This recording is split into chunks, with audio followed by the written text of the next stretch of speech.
We have on special guest back to the show, Dr. Robert Malone. He's an internationally recognized scientist and physician, as well as the inventor of the mRNA vaccine technology and multiple non-viral DNA and RNA mRNA platform delivery technologies.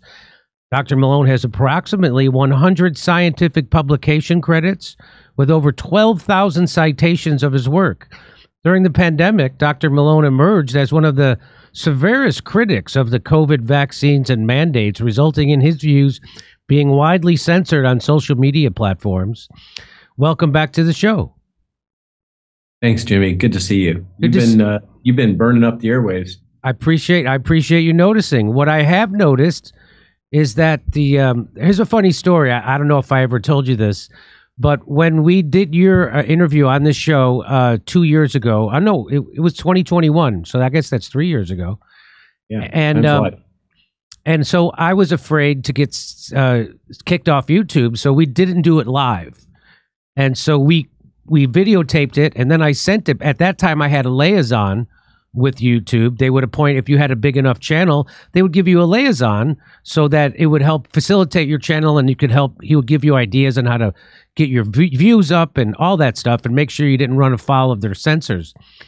So I took that video that we did with you, this interview, and I sent it to him before I posted it. And I said, hey, could you let me know if everything in here is okay or not? And if it's not, I'll cut it out so I don't get kicked off of YouTube. So a couple of days later, he sends it back saying, yeah, this is okay. And I was like, really? Right? So yeah. I guess I had done enough qualifiers and they let it go on. Well, I'm guessing he got in trouble for that because the next week I had on RFK Jr. and I did the same thing. I sent them the interview and I said, hey, could you let me know if there's anything that goes astray here that you don't want me to, and you won't kick me off. He said, we can no longer pre-review your videos. And I said, well, why? They said, well, we don't have the manpower for that. Google said this, right? This is YouTube. And right. I said, but when I do put it up, you're going to review it then, right? And he says, yeah. I go, so you'll review it after I put it up, but you won't review it before I put it up. So I won't get in trouble, but you got to, so they're doing that. So the reason why they would do that, of course they have the manpower. Of course they're going to review every video I put up. They're doing that to suppress me from even having those interviews and even putting those. So that was another form of censorship. Censor yourself. And they wanted me to do self-censorship. And then they also wanted to hold the cudgel of us kicking you off YouTube if you put something up. And so that was that. I don't know if I ever told you that story. So they pre-reviewed yours. They won't do it for any of the other ones. Also, it is so hard to find your interview. If you put in Dr. Robert Malone, Jimmy Dore, it doesn't come up. Every other thing comes up, but that. And even with them suppressing... Same, by the way, with the Joe Rogan interview with me. Oh, really? It's hard to find your interview with Joe Rogan? Really? Yeah. So even with them suppressing your interview on this show, that got close to 800,000 views. So a little under 1 million views. So people were hungry for that information. It got okayed by Google and YouTube, and they still want to censor it and suppress it. And that just tells you the kind of era we're living in.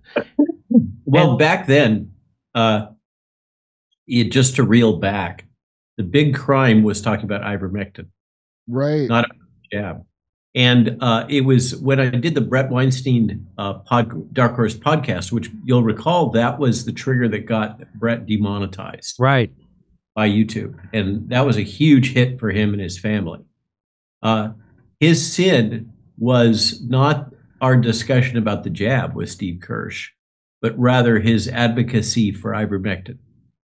Yeah, they did back then. Here's another fun fact, Jimmy. I did an interview about 2 years ago now, a year and a half ago, with a Spotify contracted podcaster. You know, there's not many of those, and down in Miami Beach, and we had done 2 prior, and they went through the censors pretty smoothly. And this guy happens to be a coder, and so he's all wired in, watching the flags that drop by the censors, the algorithmic censors.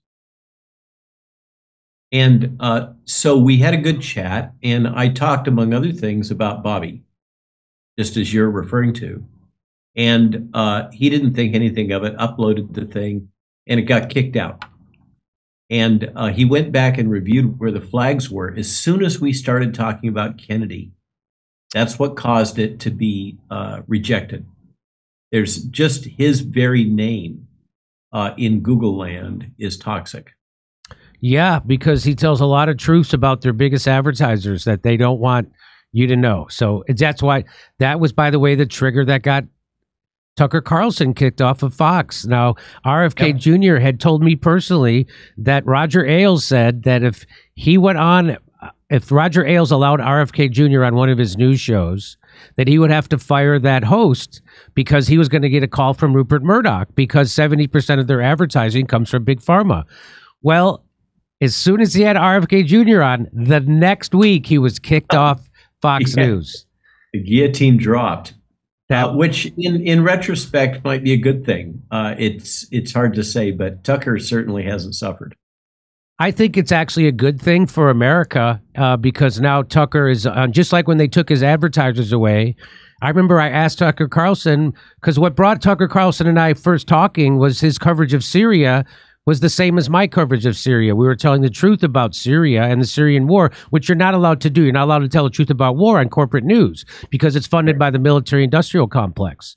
And so when I first met Tucker, I said, why are you allowed to tell the truth about Syria? Aren't you afraid to lose your advertisers? He said, they already took away my advertisers, so now I don't have to worry about that. So now we have Tucker Unchained. So now we have Tucker Unchained, and he's doing great, some of the best work of his career for sure. And he's the best work, way better than any corporate journalist, that's for sure. Well, he caused all the corporate journalists to lose their cookies by going to Russia. That was fascinating. It was fascinating that people got upset that he actually did reporting from Russia. Yeah. You're supposed to do propaganda, or you're not supposed to report on it at all. All he did. So what a great journalist once told me, journalism is just sticking your head, taking a look down the street and reporting back to what you see.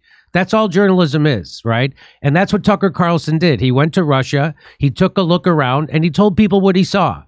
And for that's old school, though. That is way old school. Yeah. Now what they're taught, you know this, what they're taught in J school is called advocacy journalism. And we took that down and talked about it in our book.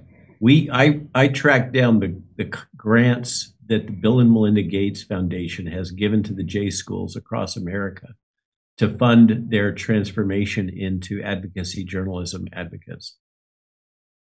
And well, we've covered it here too. He's given, when we covered it, which was a couple years ago, we could track at least $300 million that Bill Gates had given to journalism schools and media outlets. So a lot of the times, like for instance on PBS, they didn't have a science reporting segments on the NewsHour. So Bill Gates decides, hey, here's some money. I want you to cover science. What he wanted him to cover was his vaccine development. And so what he does is his poop water machine. he funds the journalism school and then they hire the journalists that he funded.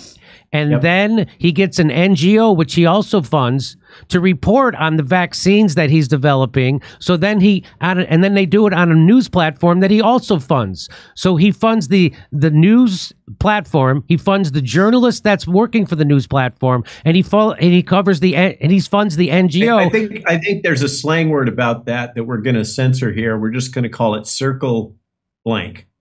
Circle jerk? Is that what that is? Is that what you mean? Well, you could say circle jerk. Sure, you could say it. I mean, it is a great big circle jerk. No, and people think they're getting the news because it's PBS. Don't you remember? We are so far from the news these days. I mean, that's why frankly, Jimmy, to be blunt, I find the whole RNA vaccine story so corrupt and so pervasively corrupt that it's boring. Covering that and the latest news of their latest malfeasance and their latest corruption disclosures is it's boring. For me, I've done it, hundreds and hundreds of podcasts. You know how that is. Yeah. And for me, what matters is not, to be blunt, what matters is not freedom or medical freedom, it's freedom. And what matters in all of this, the RNA vaccine story, the corruption, big pharma and all that, is second fiddle to the big story of the psychological warfare and propaganda and the censorship industrial complex that Schellenberger et al. have pointed out. Mike Benz, the Mike Benz Tucker interview was just transformational. And that's, as far as I'm concerned, that's the deep, pervasive threat to democracy. And what I think a lot of us have experienced is this dawning gradual awareness that we've been manipulated our entire lives into believing a whole series of lies. And it's all been promoted by the intelligence community, the State Department, and various industrial interests. Jeffrey Tucker of Brownstone Institute just is kind of in the middle of losing it right now, by the way. He's having a meltdown almost, because he's come to the point where he realizes that the America that he grew up with and he believed in, America that's grounded in capitalism, has been transformed into corporatist America. And it's everywhere. Today he wrote an essay about the effects of corporatism on the food chain, the food supply. So go ahead, Kurt. You want to say something? Do you remember when this started, that advocacy journalism shit? Now, I didn't know the name of it back then, but you started seeing I wish I remember the journalist's name, all these like dumb TED Talks about how the myth of objectivity. It was around the time you hear about the myth of meritocracy and the myth of objective reporting.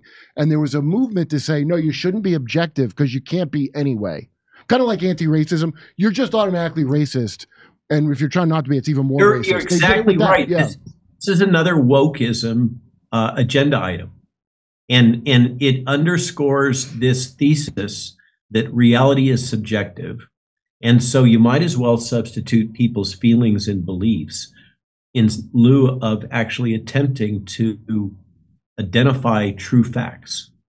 And that's where we get, and that is perfect in the world of psychological warfare, psyops, and cognitive warfare. When you can basically define reality as whatever people feel and believe, then you enter this bizarre, surrealistic terrain where there is no truth. Everything is entirely subjective.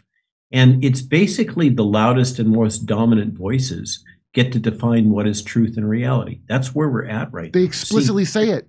They go, there's no objective truth. That's a real thing they all say now. We live in the world of magic now because it's just lies and yelling. So when you say... The transgender initiative is such a clear-cut example of this. Yes, and we've exposed where that agenda actually comes from. It doesn't come from the bottom up, it comes from the top down. But when you say that gentleman you just mentioned from the Brownstone Institute is writing about corporatism, what corporatism really is fascism, because corporatism... Absolutely, Jimmy. I completely agree, and I've been saying it for 3 years now, and I feel like we've finally broken through. The weaponization of the term fascism to mean something completely different from its real meaning as defined by Mussolini has now been overcome. And an increasing number of people are calling it what it is, as equivalent of corporatism, as the other euphemism they love because it sounds so nice. It feels nice, is public-private partnerships. Mussolini said this. That's right. He said corporatism is the main tenet of fascism. That's what he said. Yes. So that's where it comes from. That's where my definition of it comes from. But I think we can allow Mussolini the right to define what is fascism. Yeah, I'll give it to him. Yeah.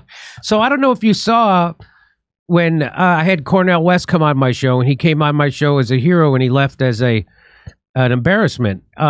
He came on my show, and he kept saying that Joe Biden is the lesser evil, and he wasn't a fascist, but Donald Trump and his political movement was fascist, and we got to be careful because we could get fascism in America. And I had to remind him that we are living in the middle of fascism. You've been living in fascism for quite a long time, and a guy from Harvard and Yale and Princeton ought to know that. Unless you're lying, or you're the dumbest Harvard professor I ever met. You don't know. I'm a C student and a goddamn comedian, and I know we've been living in fascism. And you're only going to call one party fascist. You're only going to call one politician fascist. You're only going to call one political movement fascist when everything that we're living in has been fascism. Corporate, and he didn't care about the fascism that happened during COVID. He didn't care about the 41% of black-owned businesses that were wiped out during COVID. It was like water off a duck's ass to him. He couldn't give a shit about it. He was worried about some pretend fascism that's going to come from a real estate game show host billionaire Donald Trump. You've been living in it. What I see again and again is the left projects. That's right. They accuse that which they are guilty of. And you see it. It's almost boring. Hey, come see us do a live stand-up show. We're going to be in Stockholm, Amsterdam, Rotterdam, London, Oslo, Stroudsburg, Pennsylvania, Cortland, New York, Oakmont, Pennsylvania, El Paso, Texas, San Antonio, Texas, Edmonton, Alberta, Vancouver, British Columbia, and Denver, Colorado. Go to jimmydore.com for a link for those tickets.